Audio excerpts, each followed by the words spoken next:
Let's see now. Setting up meeting. Now streaming. Yes, it's just still showing a little bit of, okay, It's now streaming live on Facebook. Yes. Okay, now what I'm going to do is go back to our Zoom. Okay. I think we're all right. I think we're live. We have been live for a few seconds before furiously putting our lipstick on because, you know, it is 12 o'clock in the day and 6 o'clock in Australia. Welcome, darlings. Welcome, Sisonke. Welcome, Pumla. Everybody, I've been really excited about this. I've got all sorts of little notes that I've written, and then I actually thought, like, bugger the notes. I just want us to have a chat. If you don't know me, I'm Melinda Ferguson. I'm the publisher of Lockdown Extended. I'm also the publisher, let me brag, of these three beautiful books. Fortunately, a publisher of Always Another Country, which I really would have loved to be the publisher, but let me also show this off. So if you can see this, yeah, that's a good light. This is Sisonke's first book, Always Another Country. That was a book that I longed to publish. But anyway, these things happen. So welcome to our conversation. It's the first in the series of Lockdown Live, Lockdown Extended Live, and we're going to be running a few of these conversations over the next 2 weeks. Sisonke. Hi. How are you doing down under? I'm good. It's very hard to complain about being somewhere where the weather is fantastic. The coronavirus is so under control. There's such small community transmission and kids are back in school. So I feel like we went into lockdown just before South Africa and we're kind of, you know, just a little bit ahead in terms of where we're at with lockdown. So it feels like we're still locked down, but semi-lockdown. All I feel is envy. All I feel at this point is just envy and thinking, like, imagine how that would feel right now. It sounds pretty fab for a lockdown. Yeah, no, it's not been bad. Pumla, in the Eastern Cape. Well, how am I in the Eastern Cape? The Eastern Cape also has great weather. You can see I'm wearing a vest, unlike the rest of South Africa that's entering winter. East London is good weather-wise, but of course we are not in quite the enviable position that Sisonke is in, because the numbers in the country are rising, and the Eastern Cape, well, we're not really confident that we know how bad or how not bad it is in the Eastern Cape. And of course, in the Eastern Cape, East London, where I live, is the epicenter. You know, that's where we had our patient zero in the Eastern Cape. So a little tense, but I mean, it's a good day and I'm locked down. So I'm hoping for the best and dreading the return of children to school on the 1st of June, when I don't feel like we have a handle on this. So you're dreading it from a medical perspective? I just don't understand. Yes, absolutely. Because that's been a big debate here, obviously. And obviously there's much lower community transmission here. But my understanding of how this thing works in terms of transmission and kids is that kids get COVID, but the symptoms are so minor that unless you test them, you wouldn't know it. And because they get such mild symptoms, they tend to have a very low viral load. So initially, I think everyone thought that kids were spreaders, like weren't getters, but maybe spreaders. But now it seems like they get, but minimally. And then because it's so mild, they tend not to spread that much. So I don't know. I don't know what to think, to be honest. It's very confusing. It's all very confusing. And I think that's one of the, sorry, you wanted to say something, Pumla? Sorry, well, I mean, I'm not so much. Sorry, Melinda, just one quick thing. I hear you, Sisonke. I guess I'm less concerned about healthy kids who go to, but I'm worried about the school system. I'm worried about, we have a lot of people in this country who have compromised immune systems for a variety of things. We have high, especially things that affect the lungs, the TB level. So I'm less concerned about the middle class kids who go to private schools, because the schools are well resourced and they'll do whatever needs to be done, and they'll have masks and they'll have petitions and they'll have all of those things.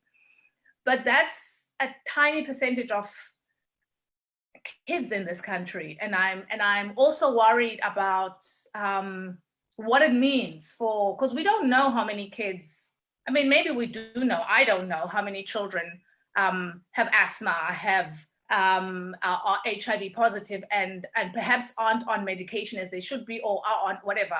How many kids have asthma? And I'm just so yes. I mean, it's a. But of course, as a parent, I am also worried because my child is in those two classes in the South African school system that are the experiment, right? So it's the grade 7s and grade 12s are going back first. And so, I don't know. Yeah, I guess the problem with this corona thing is that, so I'm also concerned about what it means, as you say, for all kids, for the vast majority of our kids. But because I'm also worried about hunger, and because I'm also worried about what it means to be confined in a house or in a place of shelter, let's say, that isn't necessarily the greatest place to be, I just wish so I wish our school system was better, because I think that if it was a better system, then in fact being at school with ability to get a proper meal and to have other adults check in on kids might be a way to deal with some of those fundamental problems that we're both worried about. So yeah. How, Sisonke, I know from your piece in Lockdown Extended, you spoke about the difficulties of watching, again, out of the country, a country that you love, and you have many loved ones here. How difficult has it been, or is it for you? Because it's not over, I'm sure. Yeah, I mean, we all know that. But how difficult is it for you watching and kind of being, I suppose, powerless? Because that's kind of what all of us are feeling, a certain amount of powerlessness now. Yeah, I think the first week of lockdown, I was really concerned about my father. He was in hospital in Pretoria.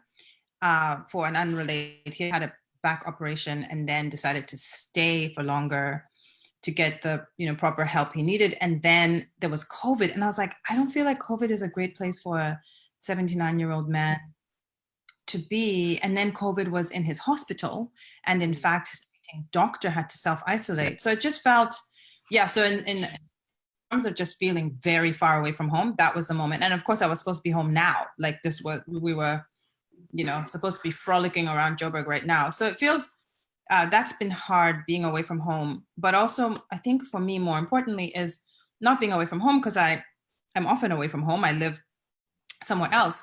It's not being able to just come. So that's the thing that has always sustained, that's the thing that's made being away from home possible, is the ability to just say, okay, well, I know there's going to be another trip, I'll make a plan, I'll come home. And to not physically be able to come home is quite a, it's weird, it's strange. It's, I'm not enjoying that. Let's put it that way. Yeah. My two boys are in Joburg, and I've been traveling like 4 times a week sometimes in the days before the lockdown. And suddenly I don't know when I'm going to see them again. And it is like screens and everything, they're okay. But the touch, as you spoke about in your piece, about missing touch and missing being able to put your arms around your girlfriends, your people, everybody. I'm missing that so much. Human touch. Pumla, you spoke to me, because we speak about every day.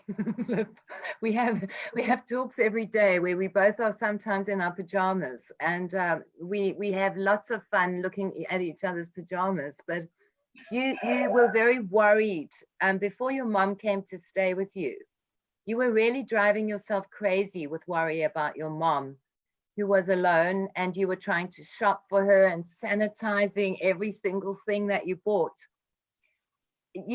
I keep asking, how is it for you? Because I kind of know the answer to this, but I'd like you to talk about that. Sure. My mom is 77. So, and my mom was a pre-retirement, a lifelong, like she was in the health system. She was a medic. Mm-hmm. So, and my mom is my mom. So she's incredibly willful and has her own life and doesn't like to be told what to do and doesn't want to be in someone else's house. So I was, on the one hand, I was in a complete panic because she's 77 and she's in the high risk group. And so that was the big, so I mean, I have enormous kind of empathy for what Sisonke was saying about having her dad in the hospital, who's in the same age group as my mom. But I mean, we very delicately and interestingly danced around the idea that she couldn't stay in her house and locked down in her own house. And she's only, I mean, I can drive to her. She lives in Fort Beaufort, so it's like 200 kilometers roughly. So I can get to her pretty quickly because I have a car and But she's at my house. She's locked down with me. She's been locked down with me. And it's actually, we're on day 40. Is it day 40? It is day 40, yeah, isn't it? It is day 40 today. It's day 40, and I fetched her 2 days, like 2 days before lockdown. So it's day 42 of us being locked down. And it's gone an enormous amount towards allaying, I think, mine and my siblings, because my siblings are also spread out all over the country. And so that's made it much better. It hasn't, and I'm the one who does I'm the only one who leaves the house. So that's given me some comfort, considerable comfort, knowing that at least she's okay. And I take precautions, obviously. But it's a strange time because we're a family of incredibly tactile and traveling. Like, we are drivers. We're the people who like get in the car in the middle of the night and like, I'm gonna go see my sister, I'm driving. Or you wake up and your sister or your brother or your child is like, or your nephew or your niece is suddenly here, and we touch and we travel, So that's been interesting, not to be able to get to each other. But you know what? All things considered, I think we're fine. I think we definitely at the coping quite well end of the spectrum. I don't really, have too much to complain about. I would love to just talk about lockdown and about what we're doing, because this is for me actually much more fascinating than talking about a book. But right now, at this point, I am going to bring, can you see this, everybody? It's the lockdown. It's back to front. So it says kind of Carl, I don't know how to pronounce this book's name, but it is actually Lockdown Extended. And both you and Sisonke have written what I regard as really important pieces in the book. And I want to just talk to you first, Pumla, about, because you started speaking about movement and about travel in your own small world with family and the tactile family that you have and the family that moves. But you've written a stunning piece about movement and class. I hate to label your pieces because I think they're more about lots of different things. But talk to us a little bit about what was going on in your head when you penned that piece, which was previously published in New Frame. Yes, so I start the piece kind of driving to my mom in the days before lockdown. And it is about movement, but it was on Human Rights Day. It was on Sharpeville Day, and it was the 60th anniversary. And we, there was nothing Sharpeville because we were all going into lockdown. We were all thinking about COVID-19, and Sharpeville is such an important, the Sharpeville massacre, the day on which people were massacred in Sharpeville and Dlanga in 1960 for refusing to carry passes, right? So basically, it's kind of a day that's so much about being able to move and the freedom to move and about and so on. And so I'm driving at 5 a.m. from my house to my mother's house because I'm trying to catch her before she goes off and does whatever she's got planned for the day. With the groceries in the car, and this was before the announcement that of when the lockdown would start. So I started with kind of my own kind of driving across the province. But it very quickly, because as I'm driving at 5 a.m. with my son in the car with me, I'm thinking about COVID, I'm thinking about travel, I'm thinking about COVID, I'm thinking about travel. For that kind of hour and a half it takes me to drive. And so the piece then really is about what was going on in my mind. And of course, when I'm thinking about movement, I'm thinking about the significance of Sharpeville and how much this country has changed and how much it hasn't changed. Right? What has changed and what, so I'm thinking very much about the significant differences in the South Africa I live in and the South Africa that someone like me would have lived in 1960. And even if it had all the kind of boxes, so a Black South African woman, middle class, with a driver's license in 1960 would still not have had, it would have been a different world. But I'm also thinking about the continuities and what it means. And so it becomes then a piece about what it means in this, how Corona inflects the capacity to move, the obligation to move.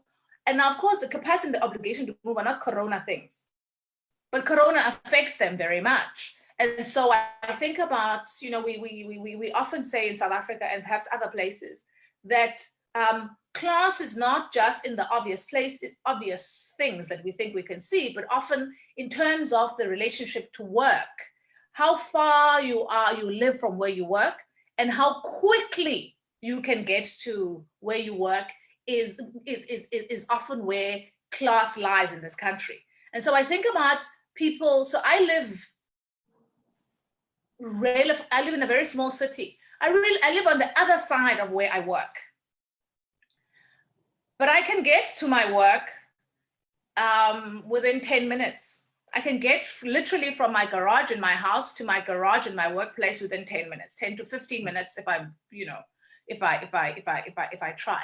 And then I think about all these other women. I'm thinking predominantly about Black people who are working class or poor Black people. But I'm thinking about the women who work in the place that I call home, right? So who work in the suburb that I live in and that I encounter as I go walking and jogging in the morning.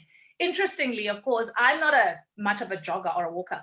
And the reason, and a big motivation for the jogging and the walking is something Sisonke said.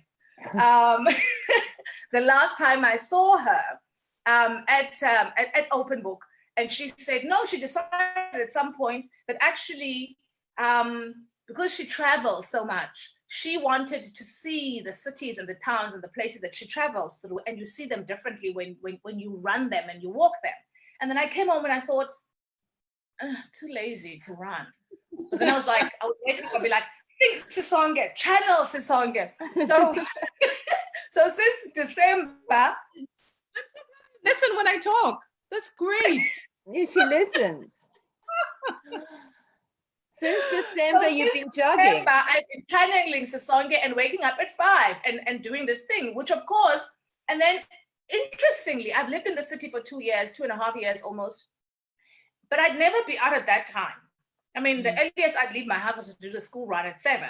But now I was out at 5 and I was seeing people arriving, right? I was seeing, and who was arriving? It was predominantly Black women, beautifully styled, getting off taxis, getting off buses to come and work in the homes as domestic workers, in the homes of, in the suburb that I live in. And so the piece then very quickly, sorry, I'm taking so long. The piece then is about is about movement in that sense. So I start to see fewer joggers and runners as the awareness of corona kind of settles in. But these women, the numbers of these, so there are fewer people out, but the fewer people are those of us in our Black, white, male, female, very young, older, who live here. So there are fewer people in their workout gear out, and their walking gear and their jogging gear. But there aren't the numbers of the Black women who are getting off taxis and buses don't diminish. And I start thinking then about what does it mean? So yes, they don't have to carry passes, but what does it mean? They still have to move. Like I, at that point, am able to work to several degrees from home, remotely. And so many of us don't have to, aren't walking because we're becoming a bit more nervous about corona, or walking and running in fewer numbers at that time of the morning, but we're working from home. But these women, of course, cannot. And so it's a rumination, I suppose, on what movement means. Superficially, the fact that they don't have to carry passes means we are a world away from Sharpeville. Yes, but there's an obligation to move, which is also the inheritance of the displacement of Africans, which is not just about class, right? It's about landlessness. It's about all of those things that Sharpeville is also about, the forcible movement of people that has been such a big part of our country. And so now you don't have people being displaced in the same kinds of ways to the same extent, but it's an echo of that. It's an echo and a continuation of that history of being forced to move. And it looks like it's at a micro level, but it's so that's that. So then I start to think about, so that's what I'm thinking about. I'm thinking about is, I guess my piece really is about the intersections of corona and regimes of movement, freedom of movement, but the obligation to move as well. Yeah. So thanks, Pumla. I really loved that piece. I read that piece like first thing in the morning when that day that it came out, and I was like, she just nailed it. So many things about it are wonderful. One of the things I really appreciated about it was it forced me to think about Sharpeville anew. Like, you know things, but then someone says something and you're like, oh, this, I hadn't thought of it that way. And one of the things obviously that Sharpeville did was it sparked another kind of movement, because Sharpeville is what then signals to all Black South Africans that these people will not stop. And the brutality will, that nonviolent protest will be met with the worst, most excessive forms of violence. And so Mkhonto we Sizwe is born on the back of within a year of Sharpeville. So many people then begin to disperse, and then in terms of movement, then you have the beginning of exile, right? That's this in a different way from the kind of ways in which there had always been a South African diaspora that was going to study and then come home to do, the dubes and all of that. This is a different kind of thing, right? That begins to happen in 1960. So in many ways, Sharpeville signals a kind of movement toward freedom that speaks to the violence and brutality of the state, and that pledges to meet it with the same kind of violence. And that for me it was just so interesting. Oh my gosh, this is great. So that was the one thing that I really loved about that piece. It just kind of sparked the stuff for me. The other thing, of course, that I loved about it was that it spoke in such a granular and organic way to the way South Africa has refused to address at a household by household level the legacy of apartheid. Like this thing about how much it continues to live in our homes is like the thing that just always, gets me, that you cannot escape the legacy. And so absolutely, for those of us who can drive and who can do all the things, the wonders that, freedom, has brought to us, things have changed. But in so many ways, the the modality of suppression continues to look so similar, and that it plays itself out in the lives of people at a household by household. We are still struggling with this. And that to me just felt like, so it just felt like a really important piece that operated on multiple levels. And I did really love it. I'm listening to you too, and I've been debating whether I want to put this thought out there, but I'm going to do that because you know me, I don't have many filters. But I was actually just realizing, and maybe it's for the first time how deeply I've actually made this realization, is white people in this country have never experienced being in any kind of lockdown, unless on a personal level of a child has been ill and a mother has had to be in an antiseptic kind of hospital. But white people have never been forced to ever address movement, the rights of movement, the freedom, or rather the sense of imprisonment that so many white people are shouting about at the moment. An enormous outpouring of resistance suddenly, because I think something's happened here. The first 3 weeks were a bit of a, let's all party, let's get like, you know, into the meditation apps, those that you hated in your piece, Sisonke. Let's do an online course. Let's all be grateful, and opportunities we will make. The second lockdown, people start getting, and I'm talking about white people right now, people start getting tetchy. We into a third kind of lockdown where I think literally for the first time, white South Africa is going, oh my fuck, we can't go anywhere. And there's an enormous kind of almost victimization, like sense of we're, you know, we are being mistreated, we are being so badly treated. And I find it very interesting. And it suddenly dawned on me, the reason why the whiteys are not handling this at the moment is because they've never fucking had to ever give away any territory.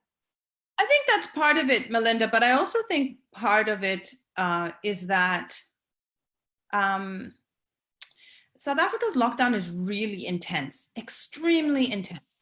And what is unspoken, what government is not saying about the level of intensity of the lockdown is that we cannot run a society and operate by two sets of rules. So what doesn't make sense to white people and people in the suburbs makes absolute sense if you are a governing party that is concerned with the interests of everybody.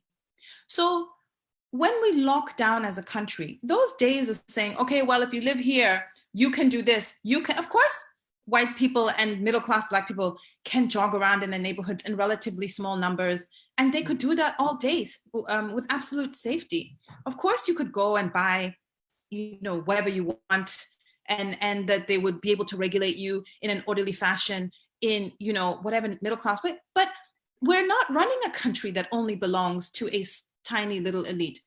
This is a country that belongs to everybody. And if you are going to have one set of rules, then they are going to feel extreme for the people who normally have a huge amount of privilege. And the level of the lack of self-awareness of that, like the audacity to complain about it as though you are totally unaware of it, which is clear to me that so many of our white compatriots continue to be totally oblivious that that is why we are running such an intense lockdown. I find it too shocking for words, to the point where I haven't even written or said anything about it, because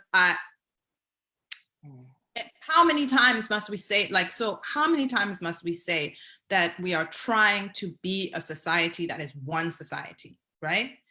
So I don't know, it just feels to me that yes, of course, white people didn't know what it was to be locked down, but more fundamentally, there is a level of entitlement and a level of not ever considering the needs of anybody but themselves, which of course is what we signed up to when we did the forgiveness thing and never went to any prosecutions. So there was never any accountability. So why should people be accountable 25 years later when in our founding moment, we never held people accountable? So, I mean, you know, it's an old story. Pumla? Absolutely. I mean, I don't even know that there's anything to add from to what Sisonke said. And I mean, I find myself feeling a simmering rage.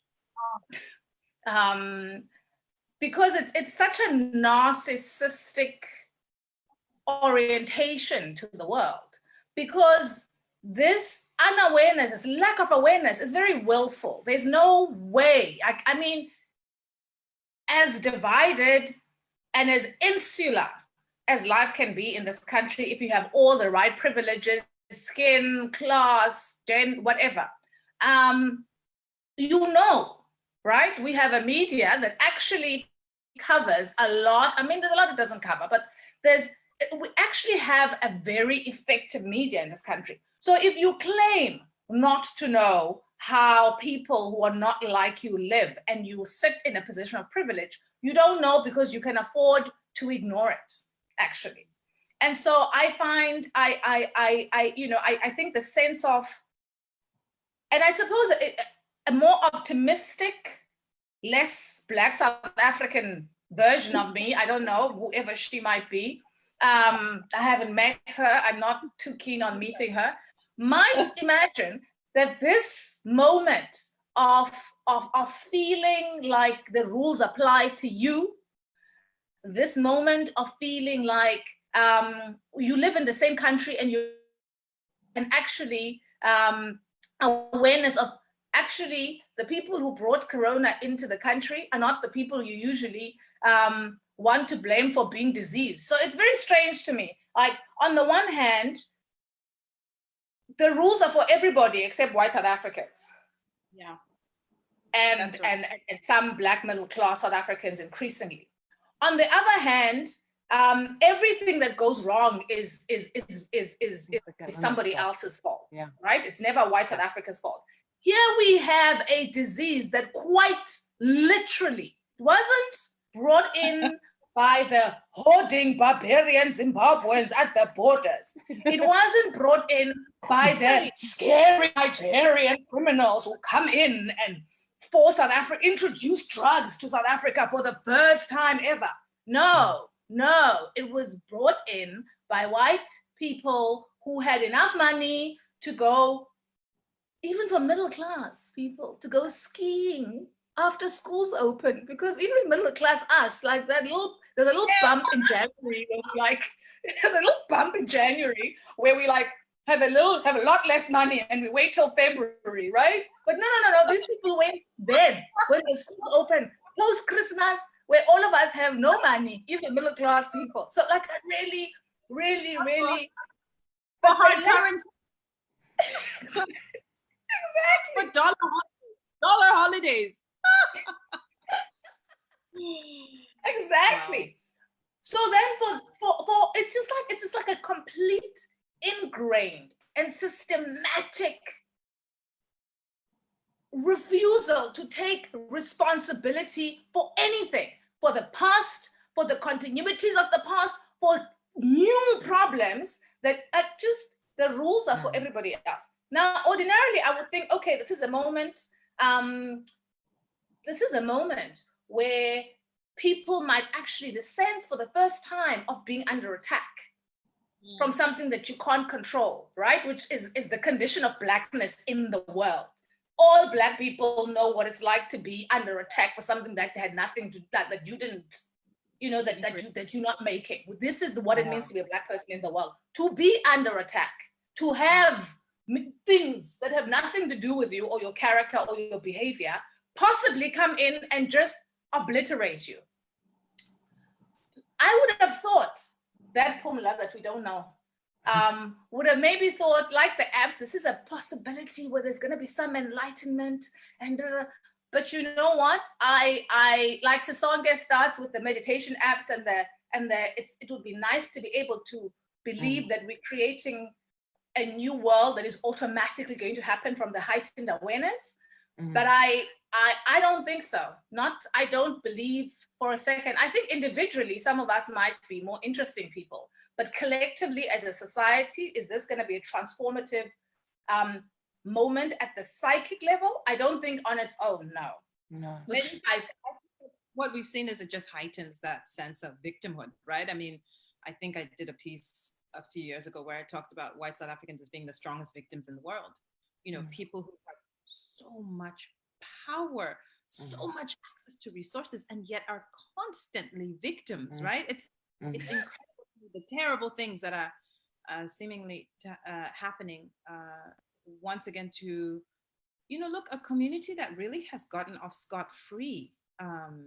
So no, I sadly, I think that this corona has done in South Africa what it has done everywhere else in the world, which is heighten already existing anxieties, tensions, inequalities, and it provides some new opportunities for people who are already invested in these conversations and in these actions to think anew, to erect new kinds of arguments, to marshal new opportunities for thinking, new examples, you know, a thing that allows us to say, here's a great example of how social amplifiers, you know, corona is a social amplifier, as we have known, right? So it allows us to point to something that is so visceral, that's so obvious. But as we know, nothing fundamentally alters the world except attempts to change the structures of this world. So why corona would do that and other things haven't? So as always, the onus is on us to make the actions and to advocate for the just world that we want to have. And this is yet another example of why we must do so, the urgency with which we must call for it. So I'm like trying to check my privilege and whiteness here, because as you know, I don't know, Sisonke, if you know, but I know Pumla definitely knows this, is I've been horrified that tobacco was put into, tobacco was allowed on Sunday and then taken away from us on Wednesday.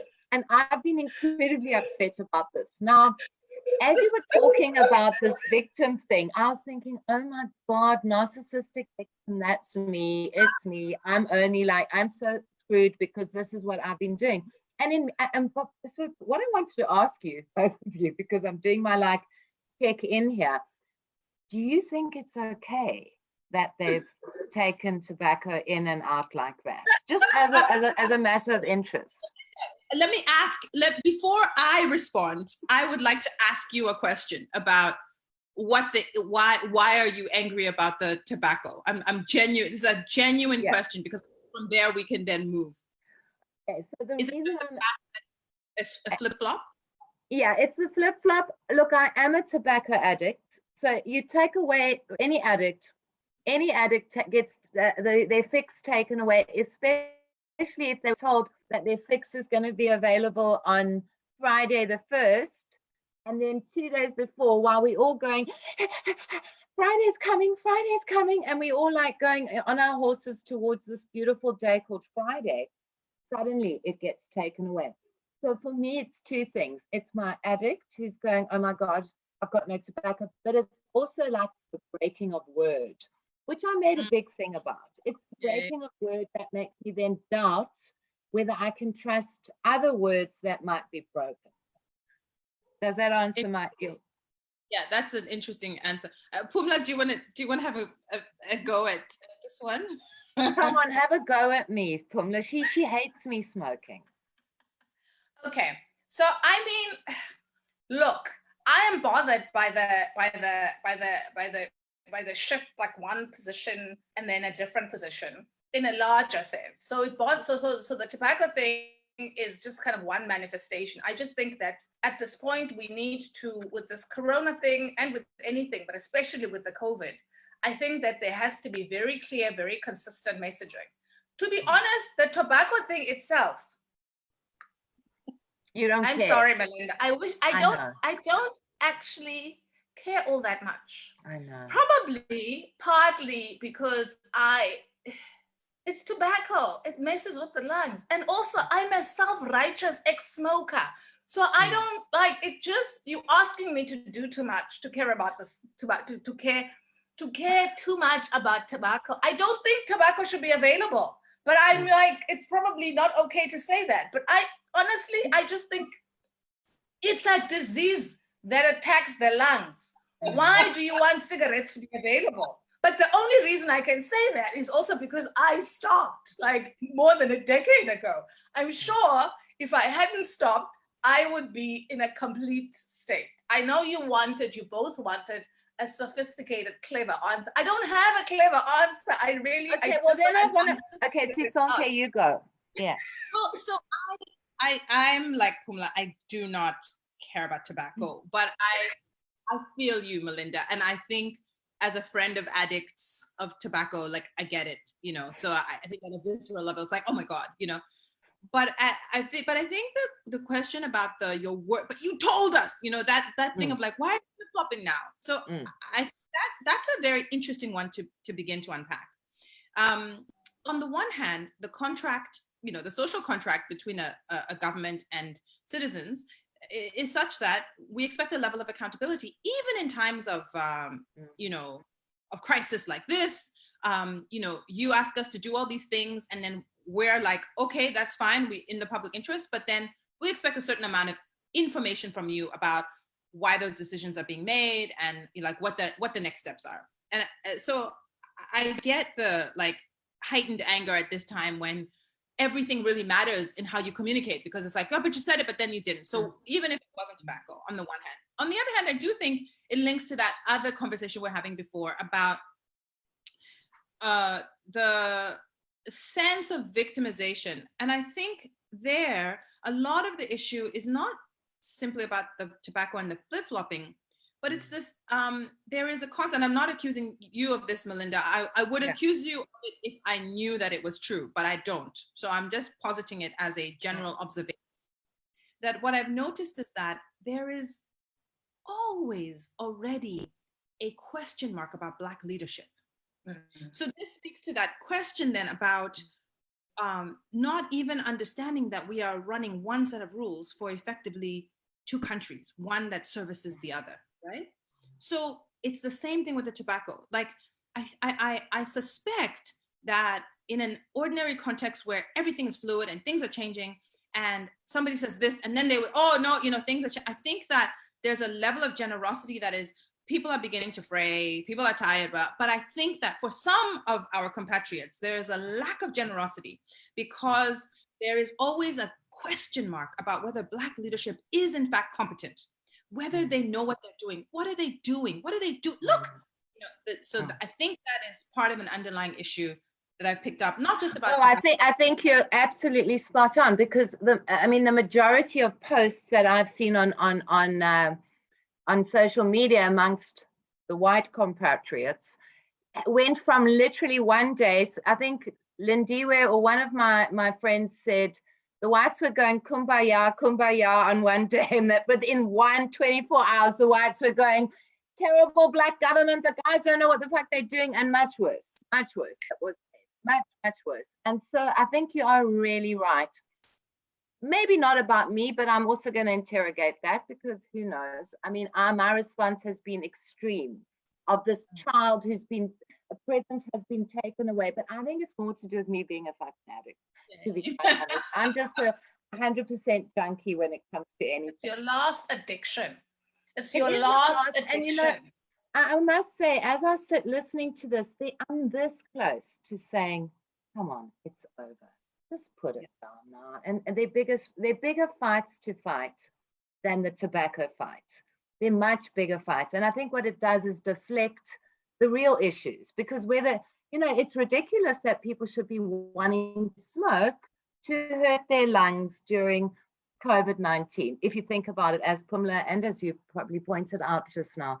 So, I mean, yeah, I'm thinking a lot about it, but I guess what I'm also trying to get to is a kind of, do you think it's okay for COVID regulations to really take away, and this is probably a very white privileged question, our personal choices? Like, we have very harsh regulations in South Africa. Very few countries in the world have taken away alcohol and cigarettes.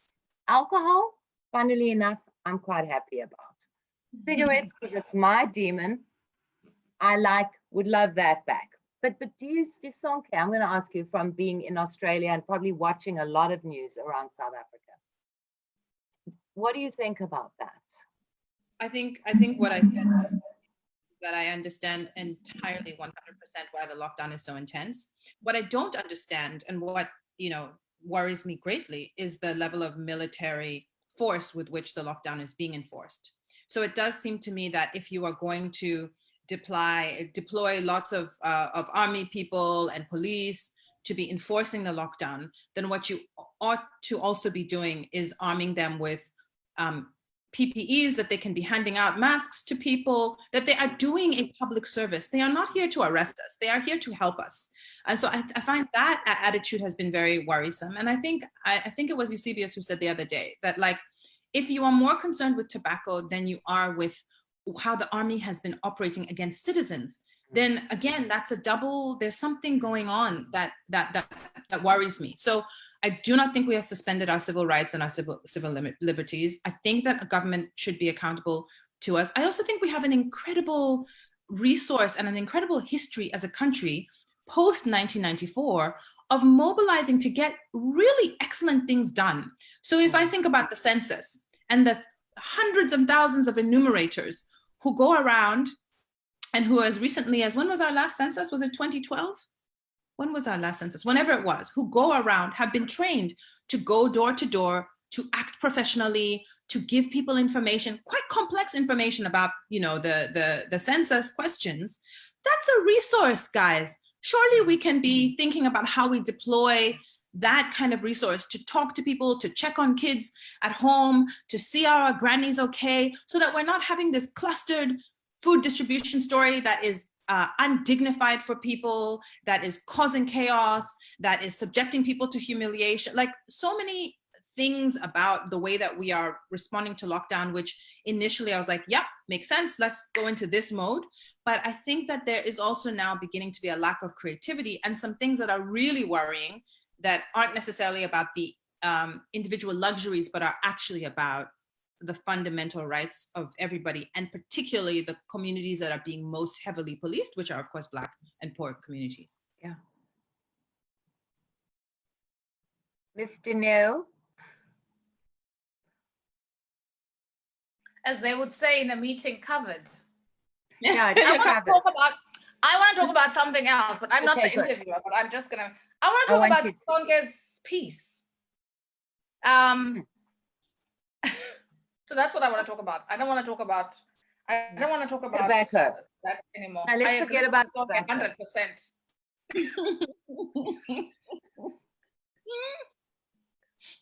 So let's talk about your piece. Look, I sometimes I write just as a challenge to myself as a writer, as someone who's trying to process things. I often am trying to write about stuff and be a voice of authority. And I find it very difficult as a human to not know things. So I'm working on that. And so when I write, I'm trying to get at the underneath stuff, like what's the subtext, what's going on underneath, what is, immediately apparent to everyone. And if I feel like I'm going to say something that everyone already thinks or knows, then I tend not to write the piece, because, like, what's the point? But with the piece that I did for this essay, that I had already done for Africa as a Country, what I wanted to do was just write something that was impressionistic, that was like, this is how I feel, and I don't know with any certainty anything. And so it was a little bit all over the place. I was worried about women. I was worried about, what's going to happen when women are locked down at home, and what happens if you get pregnant, and there's no Mari Stopes, there's no, like, what's going to happen? I was worried about, are you going to make it to the other side with this man who's watching your phone every minute, every move that you make, if you're lucky, all of that stuff. But I was also worried about things we've been talking about in this conversation. And I just felt like a lot of people were plunging straight into, like, making sourdough. And perhaps that's because I'm in Australia, where the unbearable whiteness of, being is so intense. But there was just this kumbaya-ness. And I was like, I don't understand how we are both straight to kumbaya and skipping sorrow, anxiety, danger, warnings. And so I really just wanted to give, so I wrote the essay both to give myself a challenge to force myself to not know, and then to try to write that feeling onto the page. And so that's what it was. I loved the way you said, let's call this is a crisis, let's call it a crisis. I love that so much. It felt to me one of the clearest thoughts that I'd experienced around COVID writing. This is a crisis, let's not pretend it's anything else.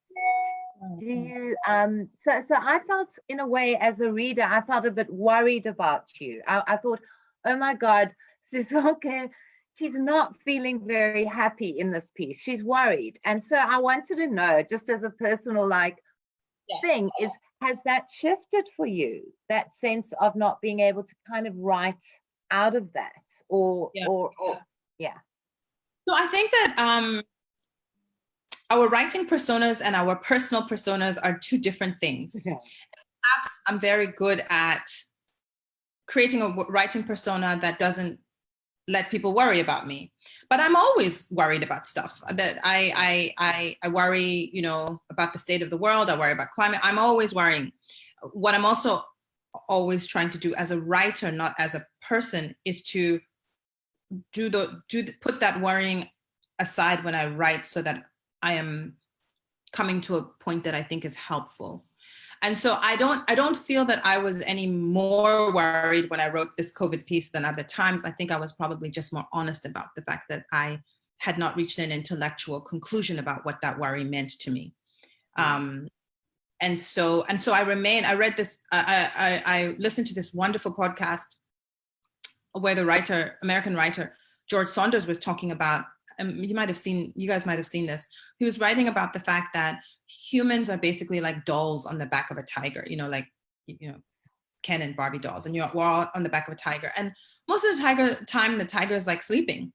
But once in a while, the tiger gets up and reminds us that it's there. And he was talking about COVID as one of those moments, but he also described the moment when he says sometimes the tiger walks around and you realize it's there, and sometimes it's an epidemic, and sometimes you're falling in love. And it was just such a beautiful way of thinking about sometimes the floor, so it doesn't always have to be a crisis that we don't know what the heck is going on. And so I feel like what I've written myself into in this period is a sense of uncertainty is not always a problem. The problems are the things we've identified in this conversation, that those who are responsible for solving certain pieces of the problem, I think, should be doing that better. But the actual not knowing is an okay thing to living in for the moment. So I'm fine. You're fine. Oh, okay. I love that. So I just love that. But when I read the piece, in Africa as a country, I have a Google, what's it called? That tells you when Sisonke does anything in the world. Alert, yeah. So I have that notification. Anytime she mentions something, I get an email that says Sisonke Msimang has done in the world. Idea. A few people like that you're very organized. Okay. Thank you. Good tip. Yeah. No, I don't. I'm not as organized. I don't always click on the people that I want to. I always click on those. So, and then I read the piece, and for me, it did so many things that Sisonke's work often does for me, which is why she's such an important writer for me. For me as a reader, but she's an important writer. And it does, and she has it in the piece and elsewhere, in a lot of her short prose. She forces, in a very elegant way that I sometimes don't see that I'm kind of being forced to do something, me to ask the question about, she asks me constantly, are you asking the wrong questions?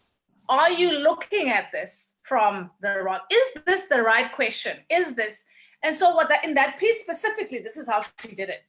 So I'm now obsessing about how this is going to be a disaster. I'm already a germaphobe under normal circumstances. So you can see how this is, you know, and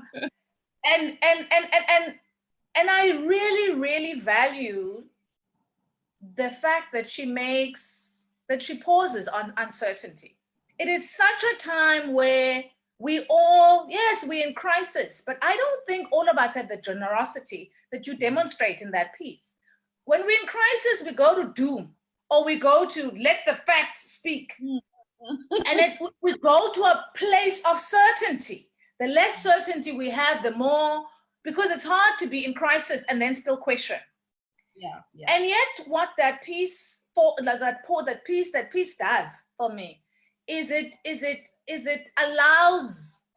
actually allows you to sit in the questions, right? And it says, and not in a, it says, well, you know, maybe we're not going to be a better world. Maybe we will be, maybe we won't. Maybe there's a time for apps. Maybe this is not the time for me for apps. I don't know how to do this. And it doesn't say it's not an opposition from Sisonke Msimang as an authoritative figure. In fact, it is an incredibly courageous position to be able to say, I don't know, and this is a piece about how I don't know. And these are the things that feel like they're all important right now. This is, yes, maybe I'm worrying, but these are things that feel like they're important. I'm not able to tell you exactly why they should feel important to you, but these are all things that seem like they're important to me right now. And it is a very gentle exploration of crisis. So it takes crisis seriously, but it's very gentle. So I read it and I was like, I felt so good. And I thought, like, great. Thank you. I don't know. She's like, the whole time before that I read, I was like, this is what I'm going to go back to bed now. I didn't. I'm going to go back to bed now. I'm fine. You know what? Actually, this is, so I absolutely value that. And yet so it has that capacity to do that to me as a reader. At the same time as doing, I mean, that piece, there's a lot of serious, heavy weight, not heavy, like emotionally, heavyweight thinking. And of course she does that thing that I both love and like sneer at sometimes playfully, of just making the most difficult thinking seem so easy. Yeah. And always with the most exquisite turn of phrase. I was like, it was like typical Sisonke. So I love that piece. And of course, when I read it in there, I read it twice when it was in Africa as a country. And then I'm not going to say, I mean, I just thought, oh God, the generosity now in the reworked version, in the lockdown extended. It was missing an ending, a conclusion. And I feel like that just summarized so beautifully where it needed to go. So. So there's like a reassuring what is the word? Reassurement. Is there such a word as reassurement? There's a reassurance in uncertainty. And I think, for me, that one of the things that I struggle with a lot is the uncertainty. And then when I surrender to uncertainty, I feel a whole lot better, because this thing at the moment is really pushing, I think, the buttons of those who need to be in control, or those who need to feel a sense of control of outcome. And as Pumla was speaking about your piece, I love the way, I've had a great time actually listening to how the two of you kind of illuminate things. And I've been like the lucky recipient, and I hope everybody watching this at the moment is also, because now and again I check to see if we're still live, and we all are live 20 seconds back. So, but what I'm trying to say is I've been getting so much food for thought during this conversation. And the way that Pumla now illuminated this incredible depth, which I I knew I loved your piece, but did I know how much there was? No, until Pumla actually. Either. That's why, Yeah. as she was talking, I was like, this person needs to be in a class. She needs to be in a classroom. I mean, I needs know. to be the president. Yeah, definitely. Yeah. We want her as the No, president. well, I mean, really, actually, no, that it will just waste your time. It will waste your time. But really, your no, analysis. I mean, if I were president, I'm not even joking. If I were president, I would be a terrible president. I'm not the kind of president you would want. I don't, I don't have the patience. I don't have the tolerance for endless, like I can't do bureaucracy. I would be the worst president in the world. So I think you might be, actually. Now that I know, like when I come to think about what bureaucracy on a small level does to you, I think that it would actually drive you insane. Yeah, and you definitely would. We can't say the worst in a world in which the Orange Menace exists. Oh, yeah, of course. Yeah, God. I mean, should we start on Trump now? I'm just looking at the time. We've been talking for an hour.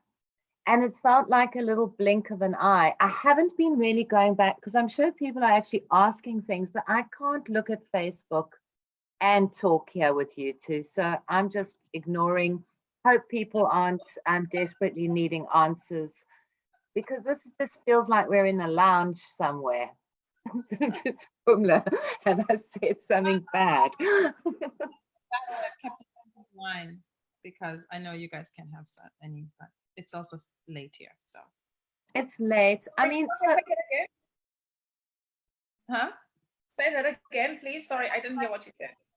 I've been drinking wine because I know that my country are not, lockdown does not include alcohol, but cheers, guys. Cheers, babe. I mean, I'll have a bit of water. I'll have some water. Coffee. Because I've run out of coffee, which has never happened in my life before. But anyway. I don't even know how to end this, because it feels like this is a conversation that could just go on forever. I want to thank you too. I mean, that's for me an ending. I want to thank you. Sisonke, you've made me such a happy person. Putting your work. I'm going to put a few up as well. Putting your piece into a book that I've published has given me great pleasure. Yes, I couldn't find all my Pumla books, but buy them, please, please, please read this woman. Very good news. I'm not near a bookshop, so I'd have to go off screen because I'm like, I've got a bookshelf there and I've got a bookshelf there, but I don't want to. Yes. So Sisonke, I have to tell you, I did have a copy of your book. Someone has borrowed it, but I've ordered it from the book lounge because I bought some vouchers, and your book is one of the books I bought with my voucher. And I just want to tell everybody who's watching, books are rolling out. The factories, the distributors are opening doors. They're having some sanitation and COVID regulation training at the moment, but the book industry is free, and not free to just get books for free. The book industry has opened its doors into the stage 4 of lockdown. Sisonke's book, Pumla's books, Rape, Renegade, Reflecting Rogue, all of these books are being sent back into the shops. Some of your books are already in the shops. The Resurrection of Winnie Mandela, which we haven't even discussed today. What a brilliant book. Guys, we are so excited that bloody books are free. We are going to still have a book industry. Publishing is rolling its wheels again. Pumla is about to submit her 4th book to me, Female Fear Factory. Yay. And hopefully, if I can just put this out into the ether, I'm hoping that post-corona at some point we're going to have a book of essays from Sisonke Msimang. I'm putting that out into the universe. I think the goddess can hear me. I just think that I read everything Sisonke writes, including her 2 books, obviously. one of which I was obsessed with, and she knows. I told her in a private conversation once that I felt like I was having a full hot affair with another right within my purse, and like took it out of the purse, put it next to my bed. Yeah, probably oversharing. No, keep going. I can't wait for a collection of essays from Sisonke Msimang. I hope that it is something you might want to entertain in the not too distant plans for her writing future. Thank you very much. No pressure. No. No pressure. No pressure. No pressure. No pressure. Thank you, Melinda. This has been so fantastic. Thank you, Pumla. Good to chat. Thank you. Thanks, Melinda. We love you all. We all love everybody. I have to end this meeting. Should I just put it off and say goodbye then? Yes. Bye-bye, darlings.